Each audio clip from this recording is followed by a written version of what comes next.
Greetings and salutations, friends, and welcome back to more Warhammer 40k lore. Where today we are going to ask and answer the question, how do you do space combat if your primary means of offense is biting someone? This is, of course, not a problem that the majority of spacefaring civilizations will ever need to address.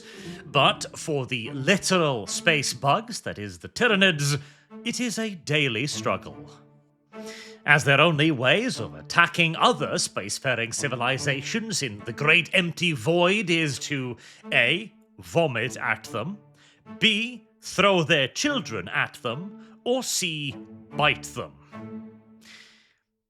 None of which is, generally speaking, considered the ideal way to engage with a way of warfare where the average engagement distance is 100,000 kilometers. And yet, despite these obvious difficulties, the Tyrannids have actually proven themselves to be a pretty damn dangerous foe in the void.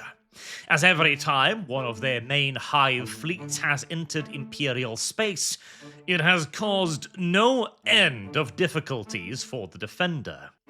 And we can't simply chalk all of this up to old-ass Imperial technology either, as the Tyrannids, a splinter fleet, in fact even, has managed to cause quite some significant discomfort to the Tau Empire. An empire whose entire fleet tactic is based on launching hundreds of thousands of torpedoes at absolute maximum distance.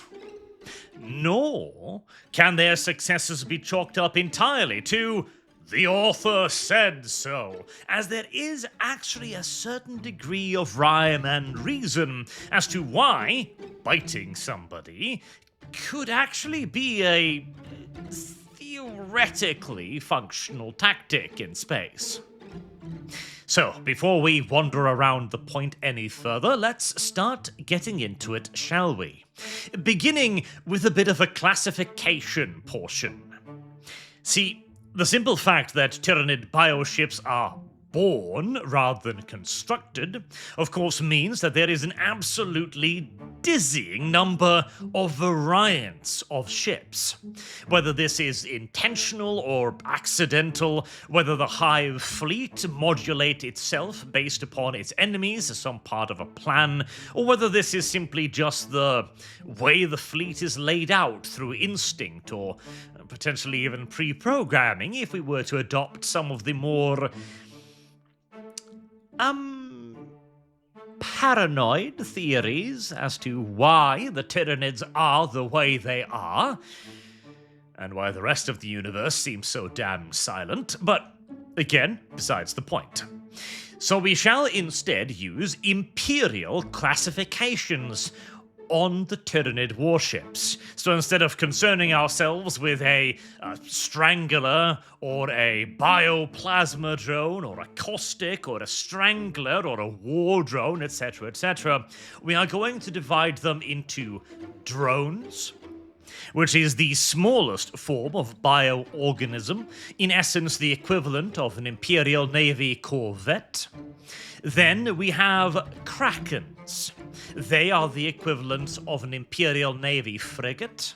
Then we have Prowlers, the rough equivalent of a light cruiser. Fiends, the equivalent of an actual full cruiser. Devourers, the equivalent of a battle cruiser. And finally, Hive ships, which is the equivalent of a carrier, a battleship, or otherwise a capital vessel. And again, these are Imperial rough classifications, as in many cases, the Tyrannid bioorganisms are not going to be fulfilling quite the same role as the Imperial equivalent warship, obviously.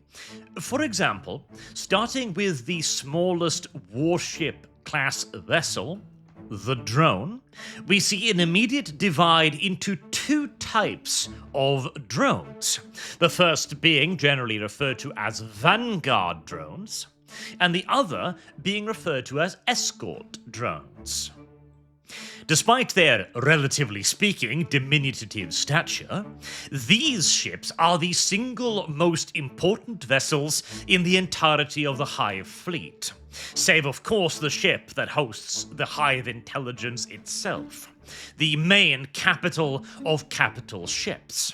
Because without the Vanguards, the entirety of the Tyranid fleet would be literally blind. It would be one vast tentacle groping around space with no direction and no real means of finding anything to eat. Which is a real pressing concern for a Hive fleet because A, space is really, really huge, and overwhelmingly so, completely and utterly empty, and 2, because as a fleet exists, it continuously burns resources all the time. Even though, of course, we assume that a Hive fleet operates at the absolute bare minimum necessary to keep itself alive and healthy, biomatter will be burnt away every single day, simply just maintaining the biological function of the various ships in the fleet. Thus, finding food is not only a pressing matter, it is the sole singular overriding concern of the entire Hive fleet. And the Vanguards are the scouts, as their name implies. They are the ships that will roam out the furthest ahead of the Hive fleet, enormous distances, and act in essence as relay beacons.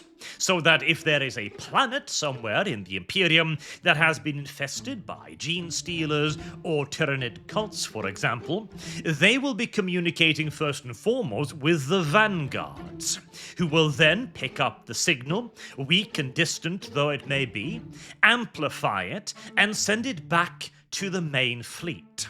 It is also, of course, very important for the Hive fleet to build as accurate an image of its feeding ground as possible.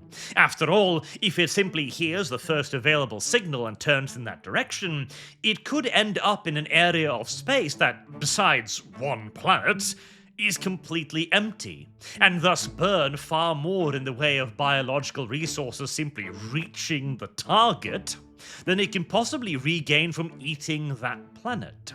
So, loads of information is necessary, from as many directions as possible, necessitating the Vanguards, yet again, to be spread out in a vast sphere, millions of kilometers wide, around the fleet, in order to find sufficient food for it to live. The other type of drone, the Escorts, fulfill an almost as important job within the Hive fleet. Now these do the exact opposite compared to the Vanguards. Whilst the Vanguards roam far afield, the Escorts, well, they escort. Shocker, I know.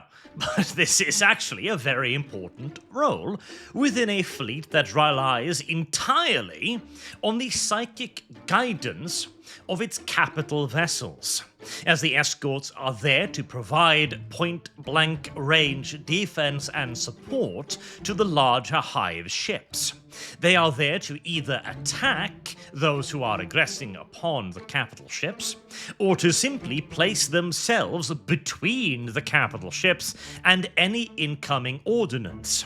This is actually enormously valuable, again, bearing in mind that if a Hive fleet starts losing command vessels, that's pretty crippling. In fact, it could lead to the complete wholesale devastation of the entire Hive fleet. And with most, sophisticated species having figured out how to do guided ordnance at this point in time, it should, theoretically, be a very small task indeed to simply go, okay, well, those are the largest ships, focus all of our guided weaponry on them, and there you go.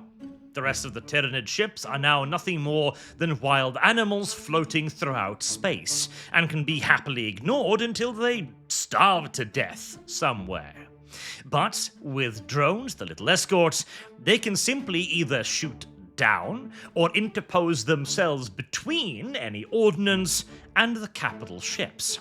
And seeing as these hive fleets consist of hundreds of thousands of these escorts, there are very, very, very, very few, if any, species in the 41st millennium that pack quite that number of guided weapons. Bearing in mind as well that the weapons would also need to make their way through massive clouds of spore mines and smaller intercepting creatures like harpies and crones, that in essence fulfill the same duty as heavy fighters and bombers within the Tyrannid fleet. As for offensive capabilities, the drones possess, generally speaking, the same kind of weapons as the rest of the fleet, and can broadly be divided between straight-up teeth and projectile weapons of some form of acidic or a boarding nature. The Vanguards, for example, can possess literally enormous claws, needing to get very close to enemy vessels to ram them and try to tear apart warships, rip open their armor, and expose their internals to the void. In these cases, honestly, space does more of the killing than the creature itself, and it's rare for these weapons to prove particularly effective, because, well, they're point-blank range. And in any sort of realistic spacefaring warfare, well, you have two objects, two warships, both traveling at hundreds, if not thousands of meters per second, and one ship is attempting to intercept the other ship that is probably also attempting to avoid getting intercepted. This is hard. This is ludicrously hard.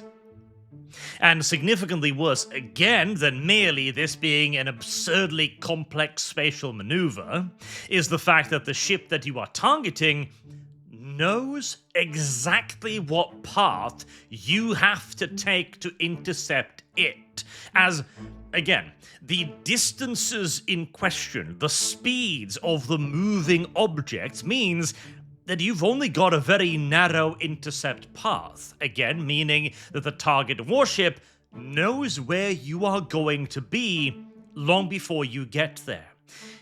You're in essence making yourself a sitting and very predictable duck for the enemy's weapon batteries. Now, of course, in the case of a drone, these vessels are literally designed to be expendable. In fact, in the case of the escorts, that is their job. And so casualties amongst vanguards or escorts is not really a problem to the Hive fleet. It possesses tens of thousands of these ships, and if 100 of them manages to destroy one Imperial warship, that's probably a big win, if anything. But we should still have a brief mention here of protection, of armor. See, the Tyrannids don't possess anything, in essence, when it comes to electronic countermeasures. Not anymore, at least. They used to have a fascinating little ship, but this was in very old Warhammer, mind you, which was in essence a kind of an electric eel-style vessel that was designed to ram an enemy warship and then deliver a huge electric charge into it, hopefully overloading its systems and paralyzing the vessel. But beyond that, there isn't a whole lot of ECM or jamming or anything on Tyrannid warships, meaning that if something locks onto them, they're gonna get hit. And modern day weapons have no issues whatsoever locking onto something that doesn't say emitting a heat signature. These are, even just the simple drones, are huge vessels.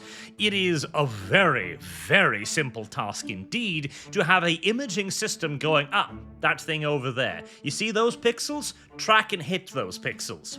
Not a problem whatsoever. This again is the reason why the bigger ships have drone escorts guarding them to intercept those weapons. But armor then. You will note that most Tyrannid warships tend to have segments of armor and then other segments that are unarmored. The bigger, heavier, and more important the ship is, the more armor it has. Makes sense, of course. But there is a problem here, because you might think, well, why wouldn't you just armor the entire ship? Surely the sensible thing would be to have a huge conal structure of pure armor in front of the ship, and then you simply have the propulsion system up the back, so that all you've got is one huge armored front, possibly with a couple of openings here and there for projectile weaponry. The issue with that is heat.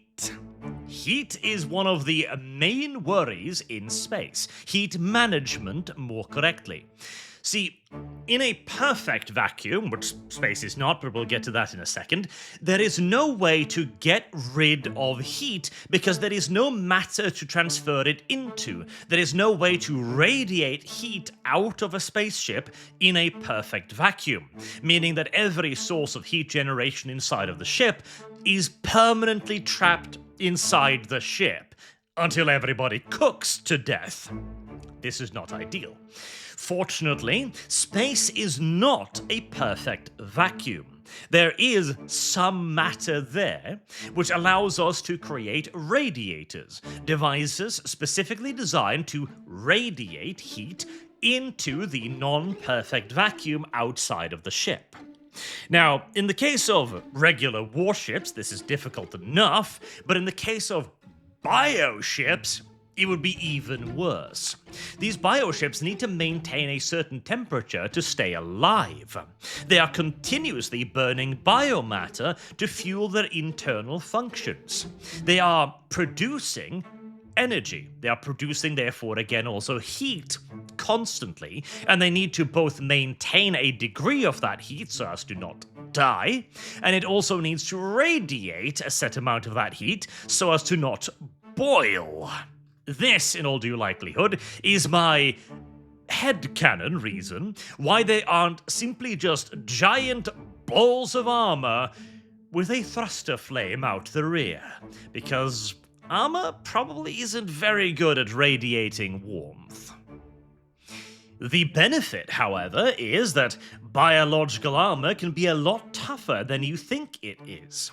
If you have fairly thick, meters thick, plates of chitin or bone-like matter attached to looser, fleshier parts, you in essence have a dual armor system of a hard outer surface and then a more flexible undersurface, so that when a powerful projectile, a kinetic or whatever energy weapon, strikes the shell, it absorbs a degree of the kinetic energy simply by being hard, and another portion is absorbed and dissipated by allowing the armor to move because it is in contact with the flexible skin underneath.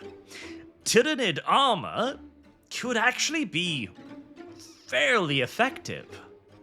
And since pretty much all of their weapons are focused on the front portion of the ship, where the armor is, it isn't all that easy to hit the fleshier bit either, especially considering, yet again, the speed at which these ships are all moving.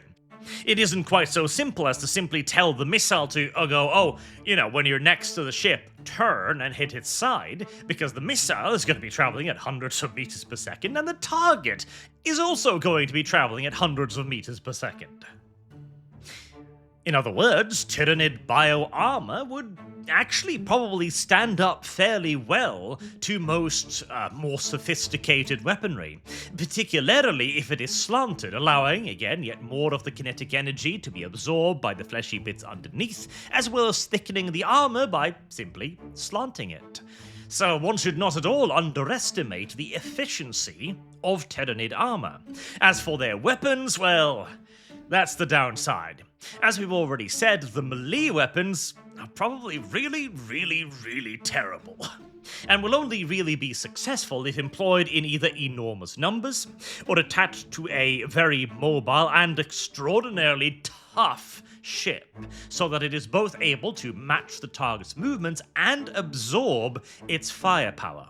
The other type of weapon that Tyrannids have are projectiles, which come, roughly speaking, in two forms. Either acids, intended to burn through the target's armor in the form of literally massive globs of acidic vomit, or boarders, in the form of some form of transportation pod, which will strike the outside of the vessel, burst open with a portion of it being acid to burn through the hull, and then biological monsters, Tyrannid creatures, will pour out of the pod and into the offending warship, with the latter being by far the most effective, as burning a hole in a ship the size of a city isn't really going to be an issue.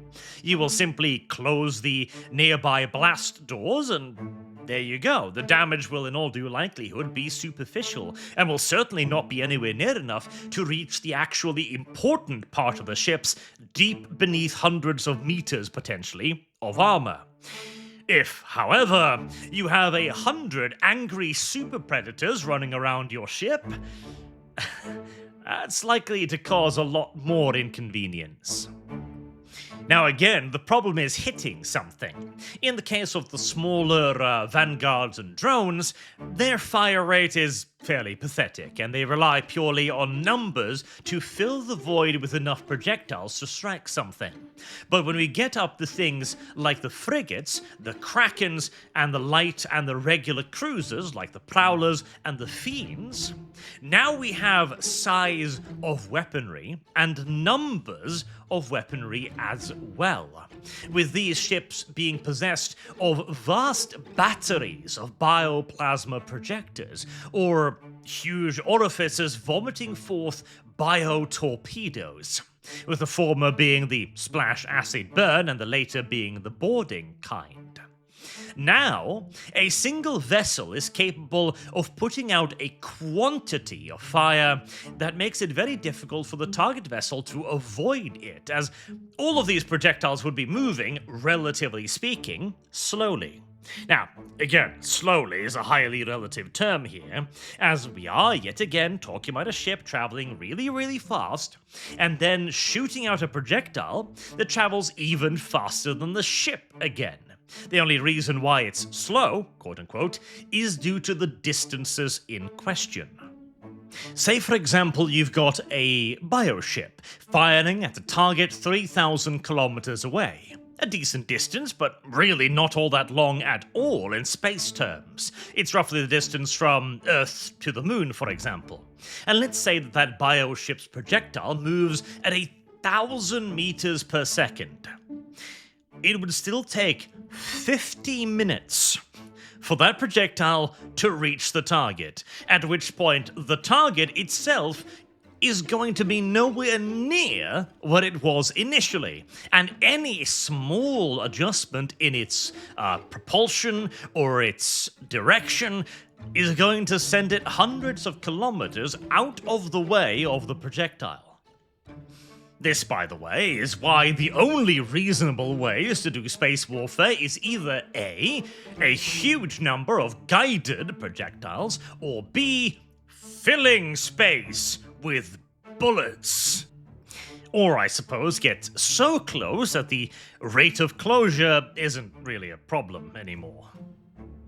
In the case of the Tyrannids, their solution obviously is weight of fire, as the Tyrannid's fleet's primary tactic is simply just to gather up in an enormous, vast horde of ships and rush directly at the enemy.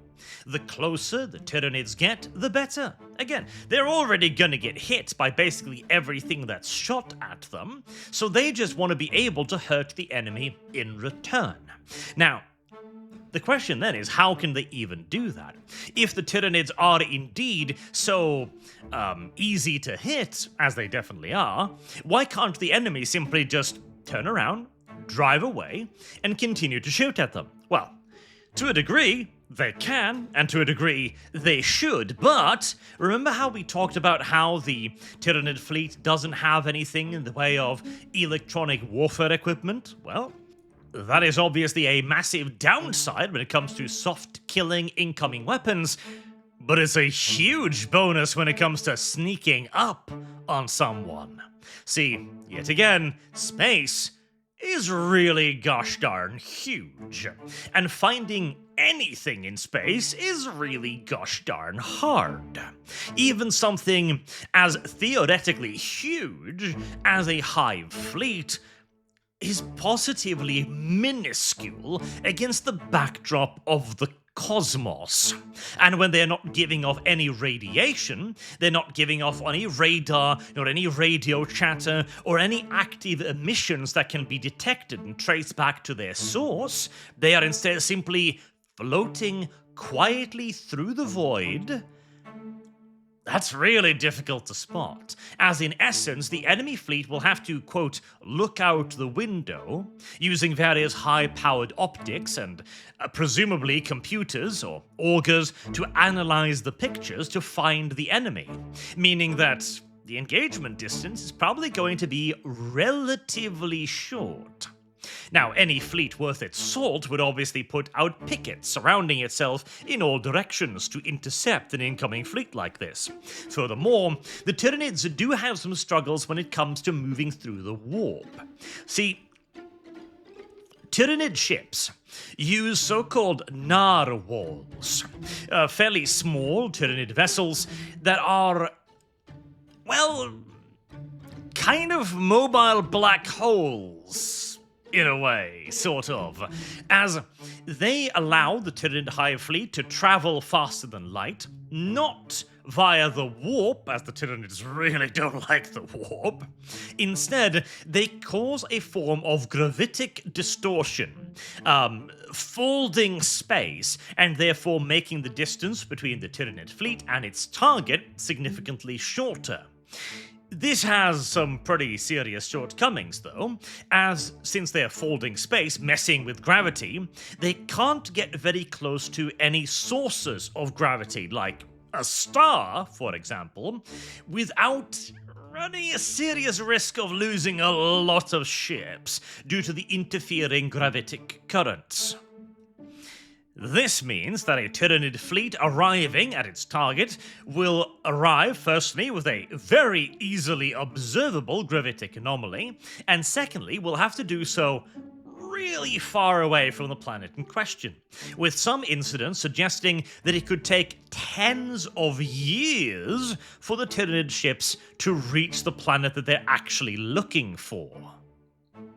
Now, this again is one of those 40k things, as in reality, any approach to a system with all of the complicated hubbub of gravity and potentially satellites and yada yada, all of the things you'd see in a populated system, traffic, would necessitate a lengthy period of deceleration towards target, probably taking weeks, if not months.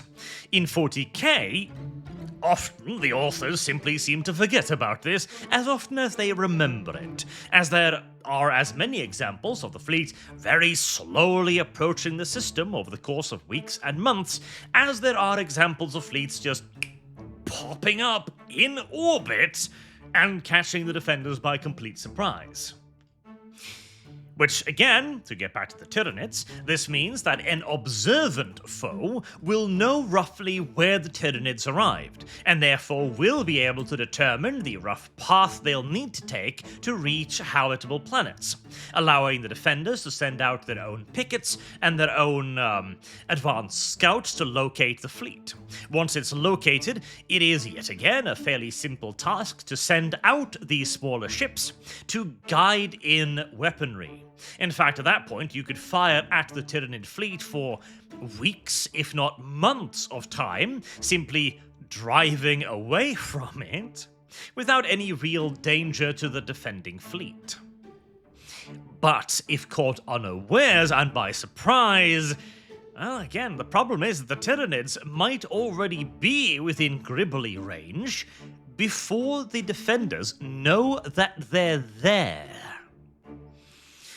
presaging a very confused situation as thousands of giant space monsters suddenly appear and begin eating vessels, and covering others in acid, and tons of super predators running through the halls.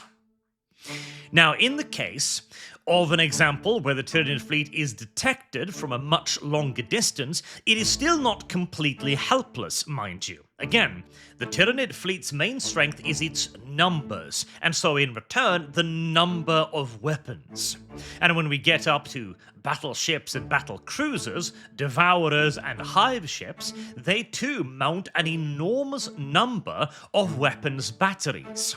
Combined with all of the smaller classes constantly pumping out bioplasma, along with vast clouds of Tyranid spore mines and smaller space-capable organisms like harpies and crones, you have an absolutely titanic interception network of tens of thousands, if not millions, of smaller organisms that will either attempt to shoot down incoming projectiles or simply fly into them to detonate them before they strike anything valuable. You would need a truly overwhelming barrage of weapons fire to begin working your way through this interception network.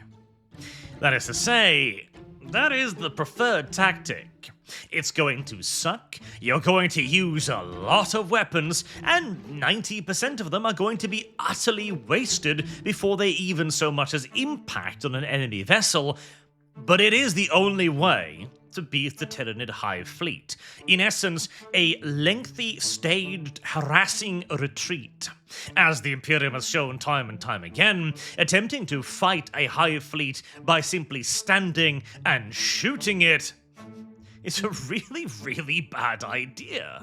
The moment the Tyranids get close enough to latch onto a ship, they will simply extend their own feeding tendrils to latch onto the enemy warship, and then start pouring tens, if not hundreds of thousands of predators directly into the captured ship. Unless it's crewed by space marines, and even then they'll probably be overwhelmed in the end, that'll be the doom for just about any warship. And once the Tyranids again have closed, enormous globulates of acid the size of lakes hit a warship enough times with that, and it's going to be a very, very sad boat. This aggression, however, is also both a strength and a weakness of the Tyranid fleet. It necessarily will need to chase down any enemy that harasses it, because leaving its flanks or rear unguarded will expose the fleshy bits. It has to point its weaponized prows towards the enemy, or be harassed down, or at the very least suffer casualties, as its interception network is slowly but surely trimmed down and thinned out. Furthermore, whilst the Tyranid Hive fleet might sound utterly invincible, and in many cases it has proven to be so, its main weakness is still present.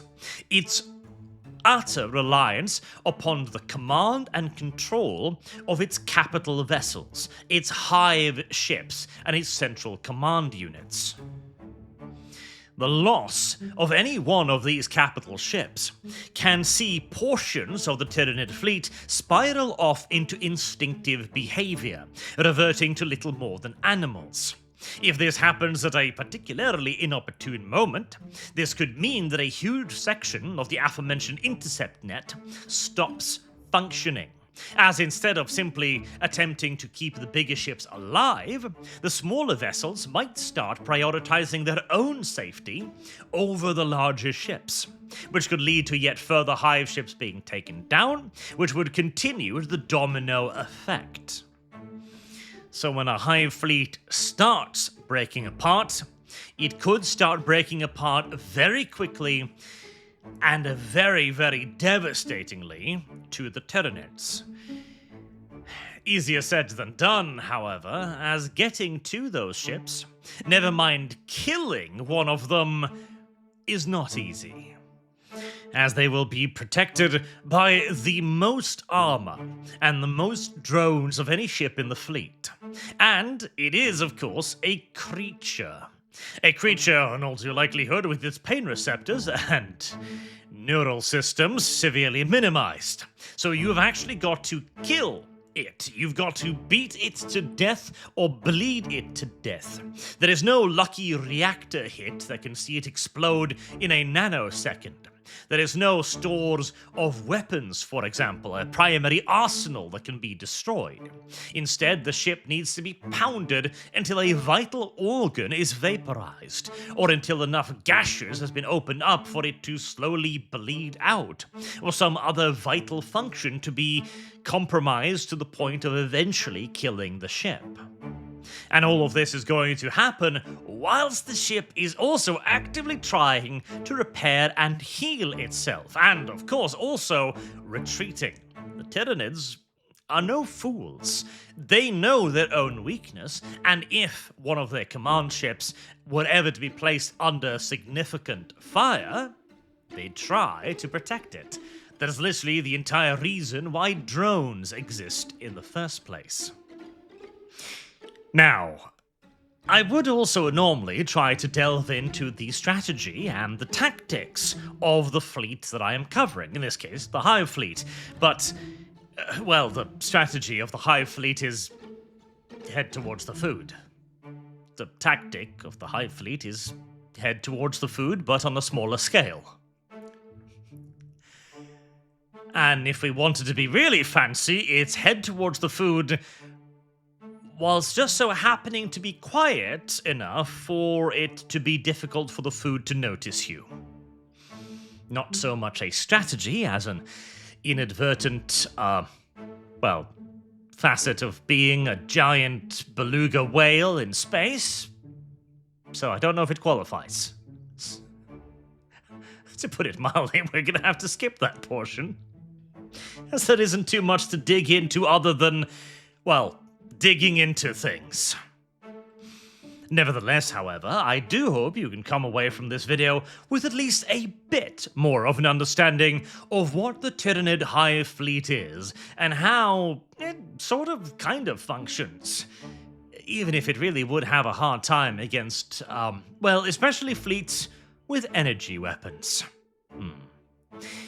Anywho, until next time, I've been Arch, thank you all very much for listening, and I hope to see you all again soon. Till then, have a good day.